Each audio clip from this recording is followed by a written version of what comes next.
Bring in the author of the book, Why Bad Looks Good, Prosecutor Wendy Patrick. You know, Wendy, it's great to have you on. The interesting thing about this is we have now been given 3 different locations for where they found this cocaine. Listen, somebody found it, and somebody told them where they found it, and yet we're getting 3 different locations. What do you make of that? I've been tracking the evolution of the location all day long, and I almost feel like yesterday we started hearing about it. It's almost narrowing down to an area that was less heavily trafficked. Now, by the way, if there's more people passing through, you would have thought there'd be more security.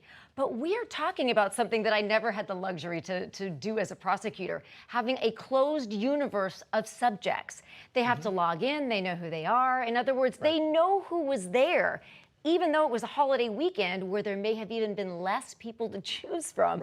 Think about when these tours went by. So it's unusual that we don't know where it is, because if we knew where it was, we'd know better who was there. Here's the other thing I look at, because this is like 3 seconds. I want you to watch this soundbite. This is Karine Jean-Pierre being asked, will this person be prosecuted? Watch. Thanks.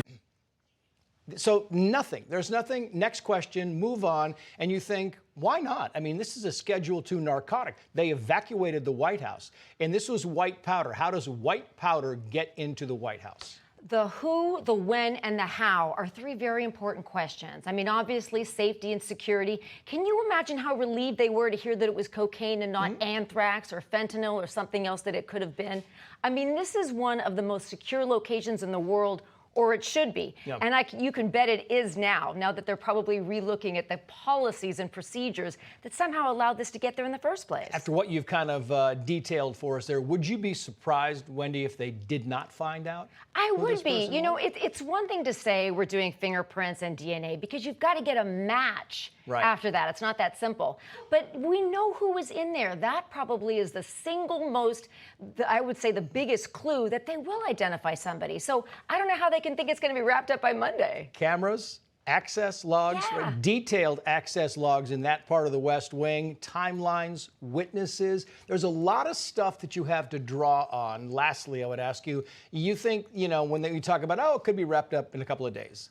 If this thing needs 2 weeks, should it not take 2 weeks? You bet it should. And I would predict that it would. I mean, they're not just strangers coming in and out of there. They know who they are. They know where they came from. And I think that it's probably going to be a little bit longer to find the cocaine culprit, as now we're already dubbing this person that brought it in.